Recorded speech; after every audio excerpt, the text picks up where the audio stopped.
네, 오늘 거룩한 낭비 이런 제목으로 함께 은혜를 나누겠습니다. 오늘 읽은 말씀은 크리스천들이 아니어도 한 번쯤은 들어봤을 만한 그런 이야기입니다. 우리가 흔히 탕자의 비유, 탕자의 회개 이렇게 이야기를 합니다. 그런데 이 탕자의 비유라고 하는 이 비유는요, 예수님께서 많은 비유들을 설명하실 때 특별히 누가복음 15장, 오늘 본문에 있는 누가복음 15장에는 세 개의 비유가 연이어서 나옵니다. 그런데 그 비유의 주제들이 똑같습니다. 그래서 이른바 잃어버린 것들을 찾았을 때의 기쁨을 누리는 그런 비유들을 말씀하고 있어요. 첫 번째 이 누가복음 15장에 나오는 비유는 잃어버린 한 양을 찾기 위해서 헤매어 다니는 목자의 마음을 허락합니다. 그래서 한 사람의 회개를 얼마나 기뻐하시는지를 보여주시는 그런 비유를 우리 가운데 허락하여 주고 있지요. 그래서 양 한 마리 잃어버렸기 때문에 99마리를 그냥 두고 한 마리 양을 찾아 헤맨다, 그런 이야기가 있어요. 그리고 찾아서 어떻게 하느냐, 목자가 이렇게 목에 메고 돌아온다, 그렇게 이야기를 하고 있습니다. 두 번째 누가복음 15장에 나오는 비유는요, 한 드라크마를 잃어버린 여인의 이야기입니다. 그런데 한 드라크마를 찾았어요. 그러고 난 다음에 너무 기뻐서 친구들을 불러서 잔치를 벌립니다. 근데 이게 조금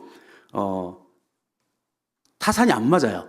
무슨 말이냐면 한 드라크마는 데나리온과 같은 금액이라고 이야기를 하거든요. 그러니까 하루의 품삯이에요. 그러면 최저시 임금으로 계산해 보면 하루의 품삯을 10만 원 정도 찾는다고 한다면 10만 원을 찾았다고 친구들 불러서 잔치해 버리면 10만 원보다 더 쓰게 돼요.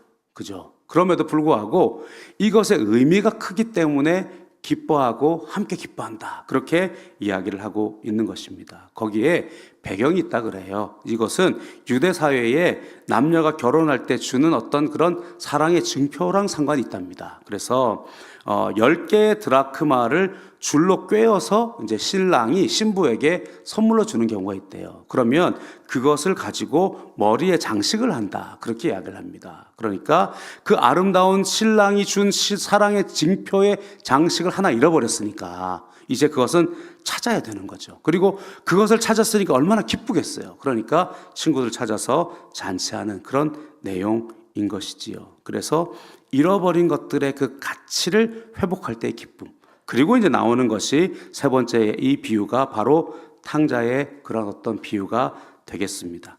그런데 우리는 탕자의 비유 그러면서 이름 자체가 탕자의 비유잖아요. 그래서 집을 나간 둘째 아들의 관점에서 이 말씀을 많이 이해할 때가 있습니다. 그런데 이 말씀, 이 비유의 시작은 어떻게 시작되어 있냐면 누가복음 15장 11절에 이렇게 시작을 하고 있어요. 어떤 사람에게 두 아들이 있는데, 이렇게 이야기합니다. 그러니까 집을 나간 아들이 먼저 나오긴 하지만 사실은 전체의 스토리는 한 사람과 두 아들의 이야기, 이렇게 될 수가 있는 것입니다. 그런데 오늘 이 말씀 속에서 오늘 특별히 큰 아들과 작은 아들이 이제 분명히 나오게 되는데 우리는 이 말씀을 볼 때 늘 작은 아들 중심으로 봤어요. 그런데 오늘은 큰 아들 중심으로 이것들 좀 보려고 합니다. 첫 번째로 우리가 확인해 봐야 되는 부분이 있는데요. 이 말씀은 과연 누구를 위한 말씀인가? 이것은 무슨 말이냐면 작은 아들을 위한 말씀인가? 큰 아들을 위한 말씀인가? 이걸 이제 우리가 확인해 봐야 되는데 우리는 은혜 받는 입장에서 내게 은혜 되는 것으로 설정을 합니다. 그래서 대부분은 작은 아들이 은혜가 되기 때문에 나는 작은 아들입니다, 이렇게 생각한단 말이죠. 그것이 옳습니다. 그게 좋습니다. 왜냐하면 작은 아들은 어떤 사람이냐면 아버지 앞에 잘못을 뉘우치고 돌아온 사람입니다. 그리고 아버지로부터 회복을 받은 사람입니다. 그러니까 작은 아들이 은혜 받은 사람인 것은 분명합니다. 그런데 예수님께서 지금 누구에게 말씀하시냐가 아니라 예수님이 그 당시에 누구에게 이 비유를 설명했느냐가 중요합니다. 그 비유의 대상자, 이 말씀을 듣는 청중이 누가복음 15장 1절 2절에 나옵니다. 우리 한번 확인해 보겠습니다. 누가복음 15장 1절과 2절입니다. 같이 한번 읽어보겠습니다. 모든 세리와 죄인들이 말씀을 들으러 가까이 나오니 바리새인과 서기관들이 수군거려 이르되 이 사람이 죄인을 영접하고 음식을 같이 먹는다 하더라. 아멘. 지금 말씀을 들으려고 사모하고 나온 사람들 누구라 그랬어요? 바리새인과 죄인들, 그죠? 바리새인과 죄인들은 아니죠. 죄송합니다. 세리와 죄인들, 죄송합니다. 세리와 죄인들이 말씀을 들으러 가까이 나왔다. 이건 자원하는 마음이에요. 그러니까 이 사람들은 작은 아들이에요, 그죠? 우리가 생각해도 세리잖아요. 그리고 죄인이에요. 그러니까 죄인이 왜 죄를 짓고 세리가 왜 세리가 됐냐면 내 뜻대로 내 마음대로 살아보려고 애를 썼던 사람들이라는 거예요. 그런데 지금 예수님 오셨으니까 그에게 말씀해 주세요라고 찾아왔다는 것은 은혜 받아야 된다는 거잖아요. 회개하겠다는 거잖아요. 그래서 세리와 죄인들은 말씀을 들으려고 막 가까이 나와요. 그런데 한 부류의 사람들이 있단 말이에요. 2절에 보니까 누가복음 15장 2절 다시 보면 바리새인과 서기관들이 수군거려 이르되 이 사람이 죄인을 영접하고 음식을 같이 먹는다 하더라. 이 바리새인과 서기관들은요, 첫 번째 아들이에요. 그래서 아버지가 둘째 아들이 돌아온 걸 가지고 잔치를 벌였더니 첫 번째 아들은 거기에 들어가기를 즐거워하지 않는다. 그리고 결국에는 아버지의 잔치에 안 들어갔다. 이렇게 이야기를 하고 있다는 것입니다. 예수님은 지금 두 부류의 아들에게 다 말씀하고 있을 거예요. 죄인과 세리들이여 잘했다 이거잖아요. 그죠? 너희가 아무리 죄를 졌어도 아버지의 사랑은 너희들의 아직까지 거리가 멀지만 너희를 끌어안고 옷 벗기고 씻겨서 새 옷 갈아입히고 가락지 끼워주셔서 잔치 벌려주시는 하나님이시다. 그러니 너희가 비록 죄인이어도 비록 세리여도 괜찮다, 잘했다 하는 거예요. 그런데 또 큰아들에게 말하듯이 너희 바리새인들아 서기관들아 너희가 말씀과 율법을 지킨다고 하느냐? 그런데 어찌 너희 동생들이 돌아왔는데 그들을 핀잔하고 있느냐? 이 말씀을 하고 있는 것입니다.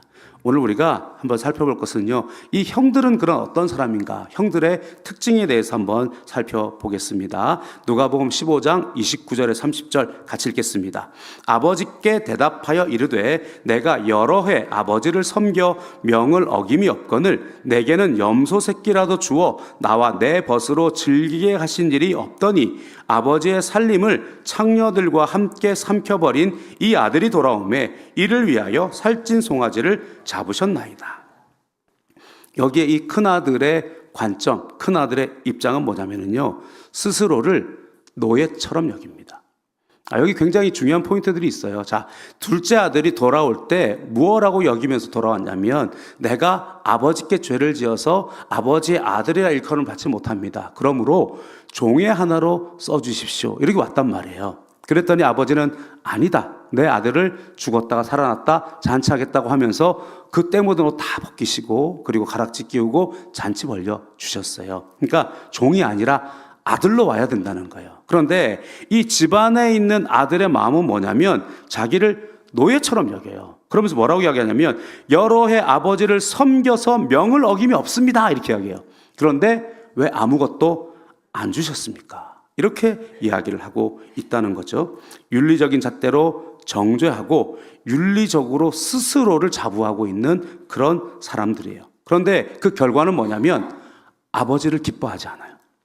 아버지는 지금 잔치를 벌리고 기뻐하고 있어요. 그런데 밭에 나갔다가 들어왔는데 잔치 소리가 들리니까 종을 불러갖고 물어봅니다. 이게 무슨 소리냐 했더니 당신의 동생이 돌아왔기 때문에 아버지가 기뻐해서 잔치 벌렸습니다. 그랬더니 뭐라고 돼 있냐면 기뻐하지 않았다. 그렇게 이야기합니다. 그러면서 그 잔치에 들어가지 않았다. 여러분, 나는 착하고 나는 윤리적이고 나는 율법적으로 잘 지키고 있는데 아버지의 기쁨과 상관이 없어요.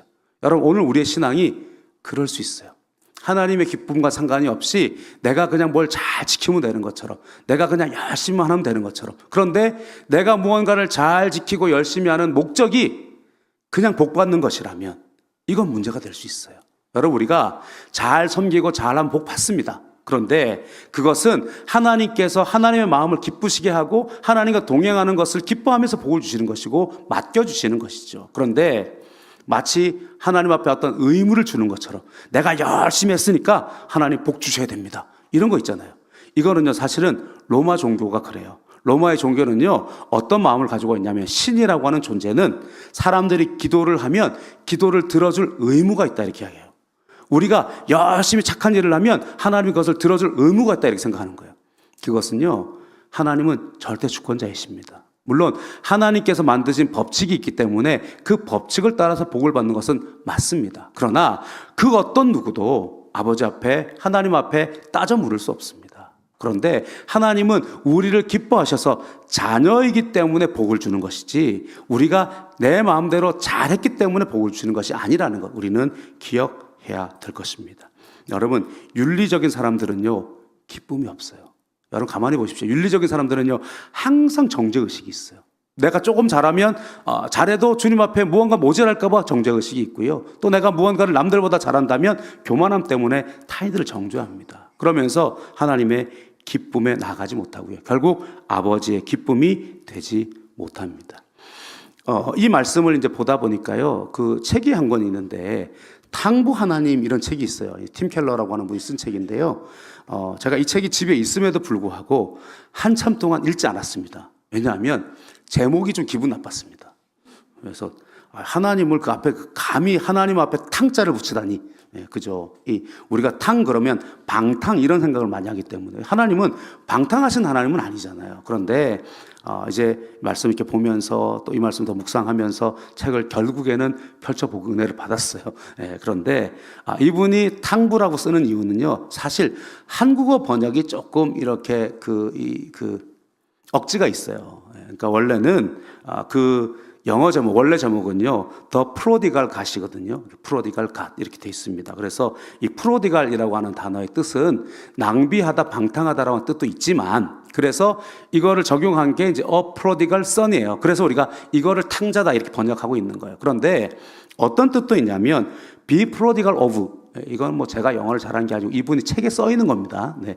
어쨌든 가끔 제가 영어를 가지고 이걸 인용하니까 영어를 잘하는 줄 아시는 분이 계시는데요. 저는 영어가 평균 이하입니다. 그러니까 너무 이렇게 생각하지 마시죠. 어쨌든 Be Prodigal of라고 되어 있는 뜻은요, 아낌없이 주는 이런 뜻이에요. 그러니까 이 탕부 하나님이라고 하는 The Prodigal God이라고 하는 것은요, 아낌없이 주는 하나님이라는 뜻을 가지고 있는 거예요. 그러니까 여기서 말하는 탕부는 아낌없이 준다는 거예요. 그러니까 여러분, 하나님 아버지는 우리에게 아낌없이 주십니다. 우리 가운데 한 영혼 구원하시기 위해서 모든 걸 다 주셔도 아까워하지 않는 그런 하나님 아버지이십니다. 여러분, 오늘 이 말씀을 보면 두 아들이 나오는데 보통에서 기준에서 보면 하나는 못된 아들이에요. 그죠? 그리고 하나의 아들은 착한 아들이에요. 그러면 이 두 아들이 아버지께 함께 있어야 되는데, 사실은 몸은 이 큰 아들, 착한 아들이 함께 있었을지 모르지만 심리적으로, 정서적으로 아버지와 하나가 되어 있지 않아요. 그러니까 지금 못된 아들은 일단 나갔어요. 자기가 아버지 대신해서 무언가를 다 갖고 싶다, 아버지가 원래 주려고 하는 것 내가 간섭받기 싫다, 이게 이제 사람들의 죄거든요. 인간의 죄랑 같은 이야기입니다. 내가 하나님 앞에, 왜 하나님 주권 앞에 경배해야 됩니까? 내 마음대로 하면 되지. 그러니까 내게 주신 걸 내게 주십시오, 내가 알아서 한번 해보려니까. 그러고 나간 것이 죄인된 인류의 모습이에요. 그런데 여기에 이 못된 아들의 특징은 뭐냐면 내가 못됐다는 걸 인정하고 있어요. 지금 내가 내 마음대로 방탕해봤더니 안 되더라고 인정하고 있는 거예요. 그리고는 돼지와 머리 다투면서 쥐염 열매 먹으려고 싸움하다가 정신이 딱 차려진 거죠. 그래서 아버지 집에 가면 품꾼들도 배부르게 먹는데 나는 뭔가, 그러니까 그것이 진정한 회개는 아닐 수 있어요. 그러나 어쨌든 아버지께로 와야 된다, 내가 아버지께로 가야 살 수 있다라고 하는 것을 인정했어요. 그렇기 때문에 아버지 앞에 엎드린단 말이에요. 그러면서 아버지, 제가 아버지 거 다 방탕하고 왔어요. 이제 아버지 아들이라고 일컬음 받기도 어려워요. 그렇기 때문에 종으로 써주세요. 그 마음 가지고 나오면 그 사람은 아버지에게 돌아올 수 있는 사람이 됩니다. 그런데 이 착한 아들은요, 착해서 아버지와 멀어져 있어요. 이거 우리가 중요한 포인트인데요. 아버지는 지금 아들이 돌아와서 잔치를 벌였단 말이에요. 그런데 이 큰아들이 잔치에 들어오지 않는 이유는 뭐냐면 착해서예요. 선하기 때문이에요. 율법적으로 자기는 옳은 일을 했다고 생각하기 때문에 그런단 말이에요. 여러분, 세상에 나가보면은요, 착해서 예수 안 믿는 사람이 많아요. 가끔 그런 사람들 없던가요? 이 사람 정말로 착해요. 이 사람 정말로 좋은 사람이에요. 그런데 예수를 믿으면 좋겠는데 이 사람들 생각에는요, 기준과 잣대가 윤리와 도덕이에요. 그러다 보니까 자기가 윤리적으로 도덕적으로 괜찮아 보이는데 믿는 사람들 보니까 구원받았다고 하고 자기네들 선하다고 이야기하는데 일상생활에서는 그렇지 못한 걸 발견한단 말이에요. 그러면서 뭐라고 이야기하느냐? 내가 너보다 낫다. 그렇게 이야기한다는 거예요.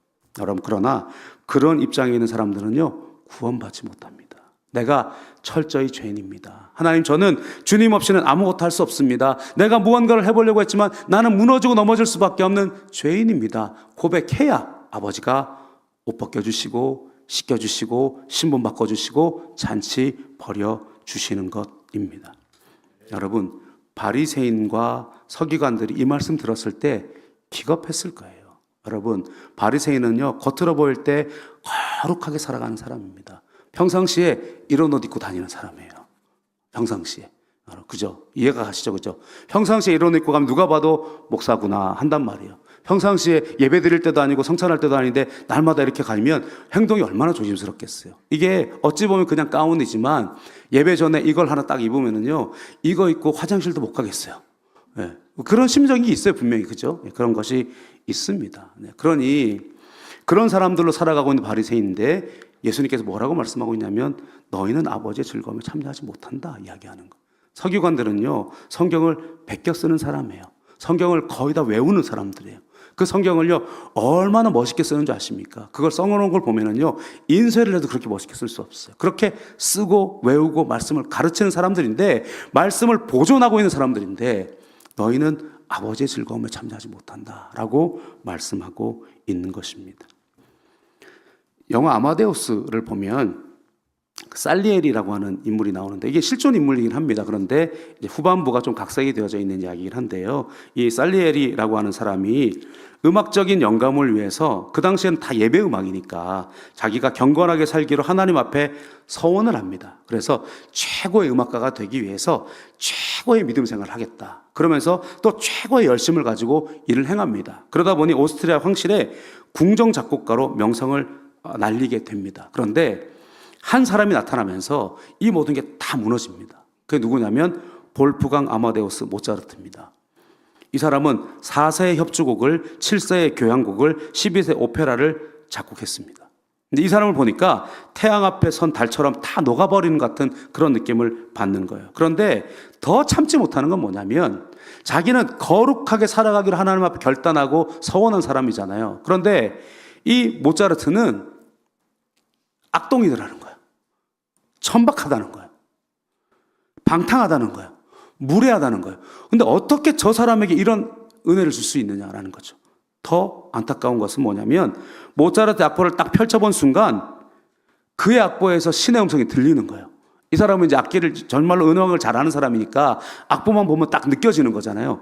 그의 악보에서 역동적이고 독창적이고 완벽하고 꿈에서라도 상상할 수 없는 그런 선율들이 보이는 거예요. 심지어 하나님의 음성이 들리는 거예요. 막 화가 난 거예요. 거룩한 나에게는 이런 영감을 주지 않는데 저런 방탕하고 무례한 자에게는 어떻게 이런 영감을 주실 수가 있는가.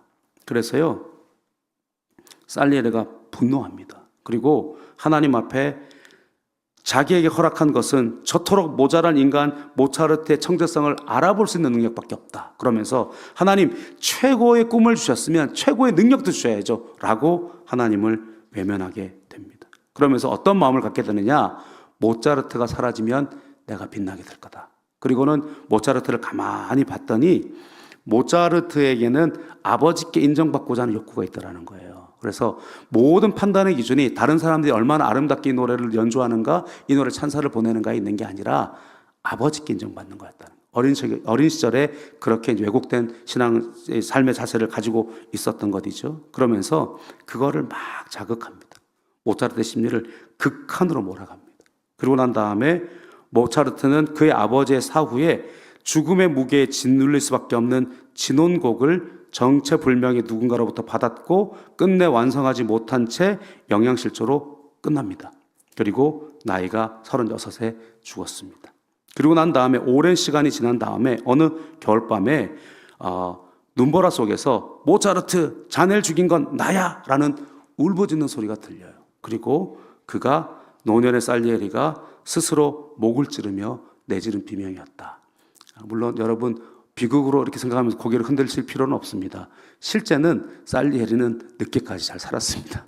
그런데 이건 이제 영화적인 각색을 통해서 그렇게 했습니다. 지금 무슨 이야기냐면 내게 주신 아름다운 재능이 있어요. 그리고 내게 주신 천부적인 하나님의 능력도 분명히 있습니다. 그런데 그 착함이 결국에 모차르트를 무너뜨리는 거예요.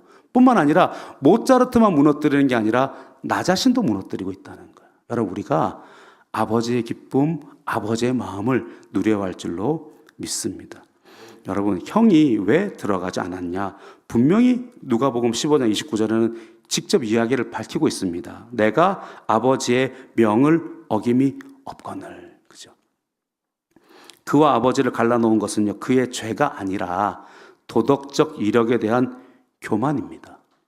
그를 아버지의 잔치에 동참하지 못하게 막은 건 그의 악이 아니라 그의 의라는 것, 우리는 기억해야만 될 것입니다. 물론 둘째 아들도 마찬가지입니다. 아버지 앞에 간섭받기 싫었던 것입니다. 우리 모든 인류는 다 그 죄를 짓고 있는 것입니다. 태초에 아담과 하와가 범죄한 것이 뭡니까? 하나님처럼 되려고. 그리고 우리가 바벨탑을 만든 이유가 뭡니까? 하나님으로부터 흩어짐을 당하지 않으려고. 그것이 우리들이 스스로 무언가를 하겠다고 하는 제국을 만들고 자기의 힘을 의지하게 되는 그것들. 그래서 결국은 하나님 없다 말하는 그것들로 나아가게 된 것이 인류의 죄입니다. 그러나 구원받은 우리들은 어떻게 해야 하는가? 오늘 우리들의 자세가 여전히 세상을 바라보면서 정죄의 잣대로 걸어가면 안 됩니다. 우리는 아버지의 마음을 가진 자로 걸어가야 할 줄로 믿습니다. 그렇다면 우리는 어떻게 해야 되느냐? 탕형이 되면 안 되는가라고 하는 마음을 가져야 할 것입니다. 오늘 말씀은요, 잃은 것을 찾는 기쁨의 이야기입니다. 잃어버린 양을 찾았고 잃어버린 드라크마를 찾았습니다. 그런데 둘째 아들은 찾은 것이 아니죠. 스스로 돌아온 것입니다. 여기에는요, 우리에게 던지는 메시지가 있습니다. 잃은 양은 찾아가는 사람이 있어요. 드라크마도 그 소중함을 여기고 찾았어요. 그런데 그 아들은 찾은 사람이 없어요. 왜냐하면 아버지는 찾아 나설 수 없어요. 왜냐하면 이 아들이 집안에서부터 계속해서 자기의 주권과 자기에게 주어질 재산을 탐내고 있기 때문에 집안에서는 이 문제 해결이 안 돼요. 그러니 한번 나갔다가 다 잃어버리고 돌아와야 돼요. 그러니까 아버지는 기다리고 계신 거예요. 마치 우리 타락한 인류를 기다리고 계시는 아버지처럼. 아버지, 우리가 하나님 앞에서 이 모든 것들을 고백하고 주님 없이 안 됩니다라고 고백하고 돌아오는 그걸 기다리고 계신 것 같아요. 그런데 그때는 누가 이것들을 깨우쳐야 되냐면 큰아들이 깨우쳐줘야 돼요. 여러분, 작은 아들이 회개는 어디서 일어나냐면 돼지와 함께 쥐염 열매 먹으려고 머리 디밀고 싸울 때 이미 회개는 끝났어요. 그래서 아버지 집 기억났단 말이에요. 그리고 내가 여기서 이렇게 살다간 죽을 수밖에 없다는 걸 알았어요. 내 힘대로 못한다는 걸 알았어요. 그러면 그때라도 형이 찾아왔어야 돼. 그리고 아버지 너 기다리고 있다. 이제 함께 가자 해야 되거든요. 근데 그걸 못하니까 이 동생이 아버지께 찾아 나올 수 있는 용기를 찾기가 얼마나 힘들었습니까? 그러니 아들이 아니라 종으로 돌아오겠다. 어렵게 돌아온 거예요. 그런데 그가 돌아왔는데도 불구하고 큰아들은 기뻐하지 않아요. 만일 큰아들이 그 동생을 함께 손을 잡고 나왔다면 분명히 아버지의 잔치에 같이 들어가 있을 것입니다. 여러분, 지금 이 큰아들은요, 동생의 상태를 알고 있어요. 동생에게 지금 큰아들이 밭에 나갔다 들어왔다 그러잖아요. 그런데 잔치가 벌어졌다 그래요. 오늘 본문 말씀 그렇잖아요. 그래서 사람을 불러다 이게 무슨 일이냐 물어봤다는 거예요. 그랬더니 당신의 동생이 건강하게 돌아와서 잔치를 벌였습니다. 그때 큰아들이 화를 냈어요. 그리고 잔치에 들어가지 않아요. 그랬더니 아버지가 큰아들에게도 찾아왔어요. 그죠? 우리 예수님은요, 작은 아들만 찾아서 거리가 아직도 먼데 바깥에 기다리고 계시는 아버지가 아니고요. 우리 집안에 있으나 아버지의 마음을 떠나 있는 그 아들에게도 찾아오시는 하나님이시란 말이에요. 그러면서 얘야 들어가자 그랬단 말이에요. 그랬더니 대뜸 뭐라 그러냐면 아버지의 모든 재산을 창기와 함께 먹어버린 이 아들이 돌아오매 잔치를 베풀어 주십니까? 그런단 말이에요. 누가 그에게 일러준 적이 없어요. 그는 이미 알고 있어요. 동생이 어떻게 살아왔는지를 알고 있었던 거예요.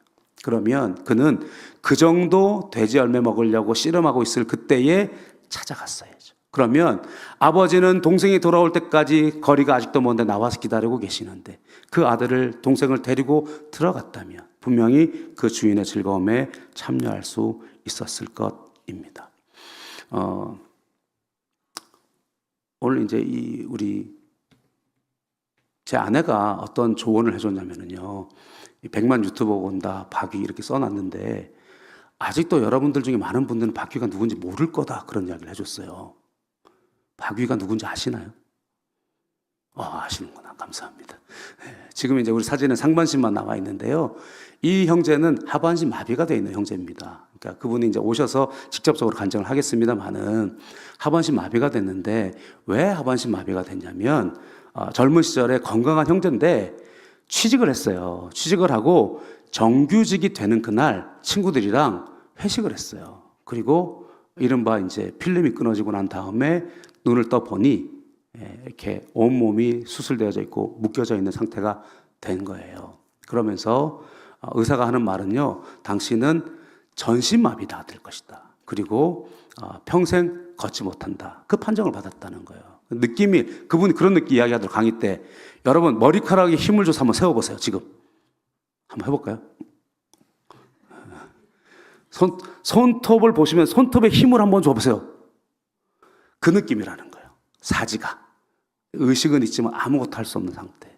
근데 기적적으로 이제 은혜 주셔서 이제 하반신만 마비가 되고 상반신 움직이기 시작했습니다. 근데 이분이 병원에 입원하면서 어떤 은혜가 있었냐면 이제 이 휠체어를 타고 그 병원 안에 있는 조그만 기도실에서 기도를 하기 시작했대요. 평상시에 자기만 위해 기도하던 사람인데 병원에 보니까 자기는 이미 경증이더라는 거예요. 이제 하반신만 마비가 돼 있으니까. 그래서 더 아픈 사람을 놓고 기도하기 시작했대요. 그러다가 무슨 의문이 하나 생겼냐면 본인은 이분 나와서 간증할 때 그냥 나 들었어 알고 계시고 이랬다고 여러분들이 이제 전도하시라고 하는 이야기예요. 네.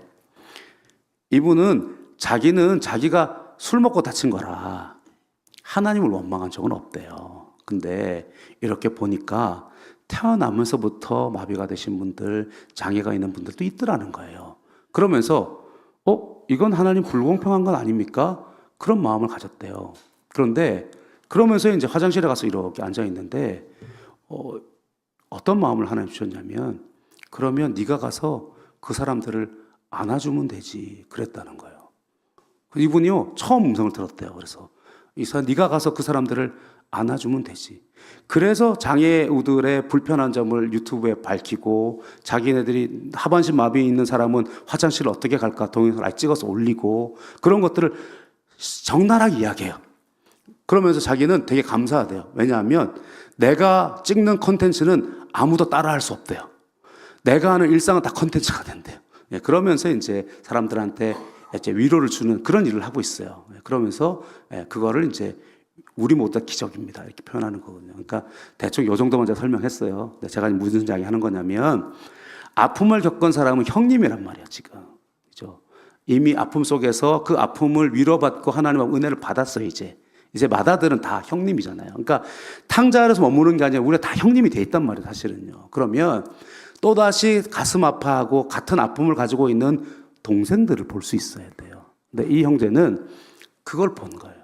많은 사람들은요, 자기가 물론 경추 이하로 돼서 전신마비였다가 하나님 은혜를 가지고 하반신까지 온 것 자체도 은혜이고 또 지금도 열심히 막 재활해가지고 이제 하고 있긴 합니다만은 그걸 보면서 희망을 갖는 사람 많지 않아요. 그런데 이 형제는 희망을 갖는 거예요. 그리고 내가 누군가에 희망을 주고 또 내가 장애를 입고 보니까 다른 사람들 불편한 걸 알겠다는 거예요. 그것들을 알리고 있다는 거예요. 그러면서 우리 모두는 기적입니다. 이렇게 이야기해요.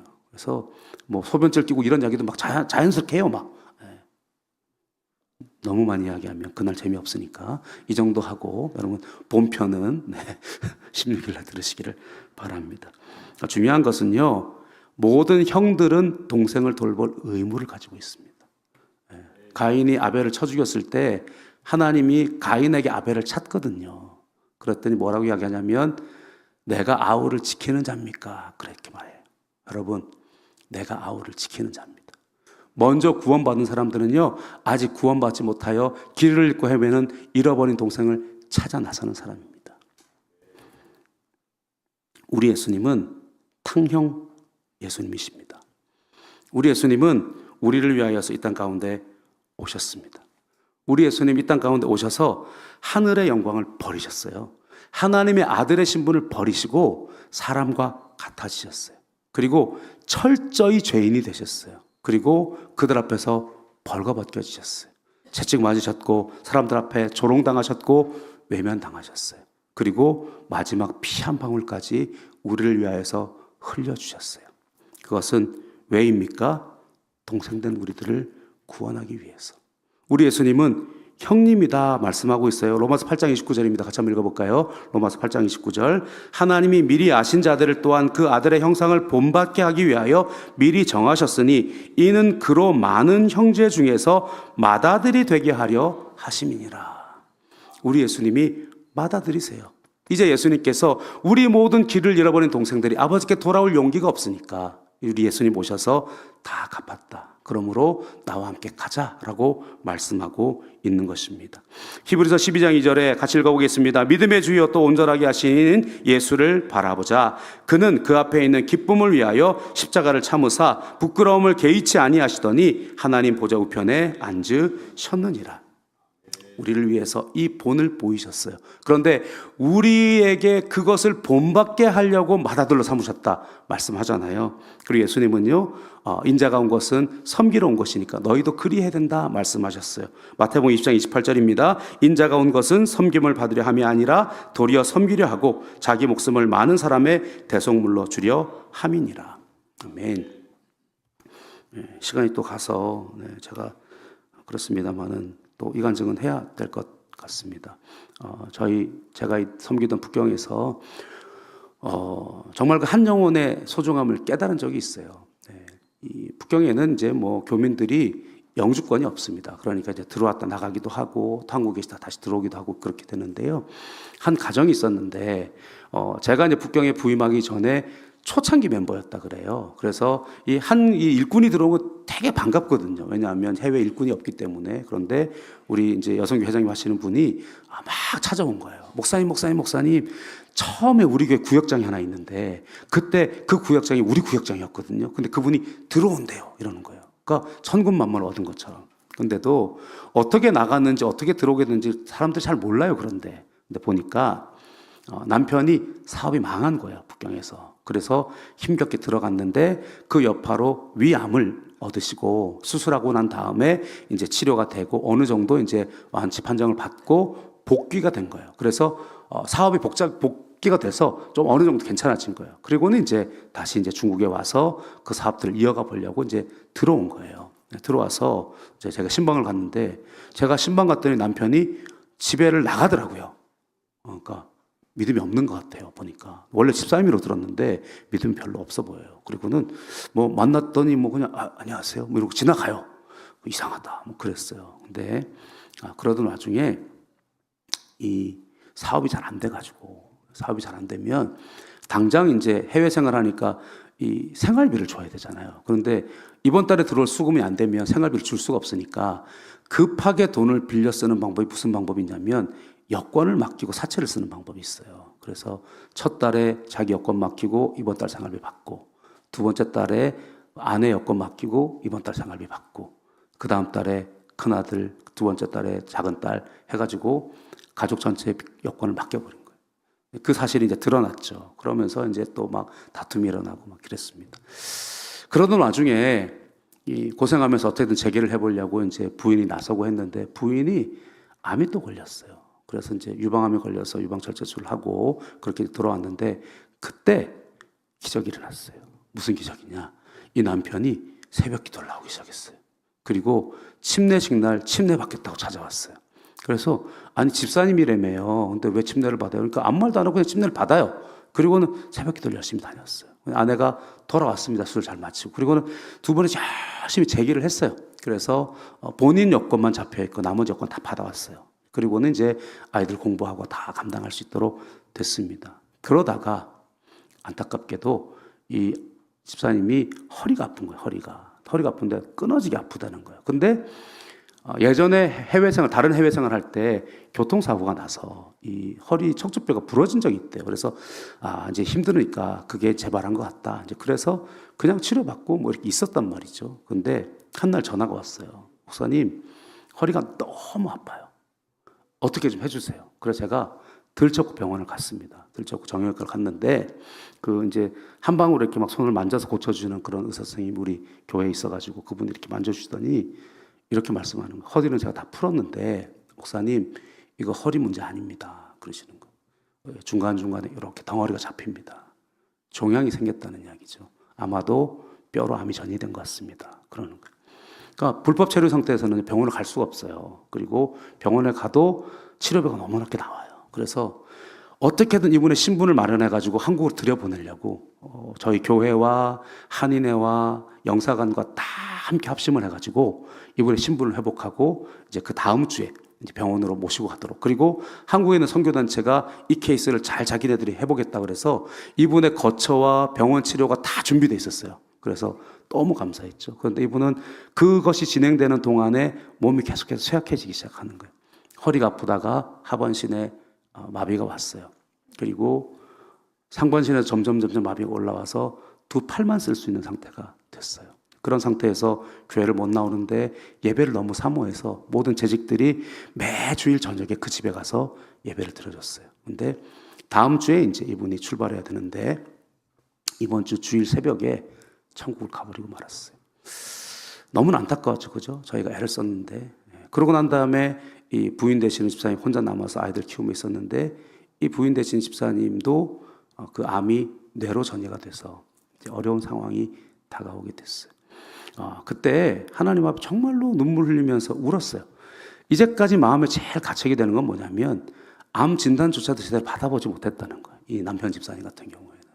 물론 이제 이 부인 집사님은 그 이제 종양이 생기고 난 다음에 자기가 가진 방법을 써서 그냥 한국으로 보내버렸거든요. 그래서 좀 생명을 연장하고 결국 천국 가시긴 했습니다만은, 그런데 하나님 왜 그러시냐고. 이분이 이제 믿음도 회복했고 이제 봉사도 하겠다 그러고 그렇게 병원에 누워 있으면서 집사 임명도 받고 그랬단 말이에요. 그러면서 머리맡에 서리 집사 임명장을 이렇게 펼쳐놓고 계셨어요. 언제나 태어나면 꼭 교회 가서 남성교회 봉사하겠다고. 그런데 천국에 가버리고 말았어요. 하나님을 기도했습니다. 하나님 왜 이러십니까? 그랬더니요, 하나님이 제 마음속에 분명하게 말씀하셨는데 답으로 말씀하신 게 아니고요, 질문으로 말씀하셨어요. 그 질문이 뭐였냐면 한 영혼이 천하보다 귀하다며 그러셨어요. 한 영혼이 천하보다 귀하단다가 아니었어요.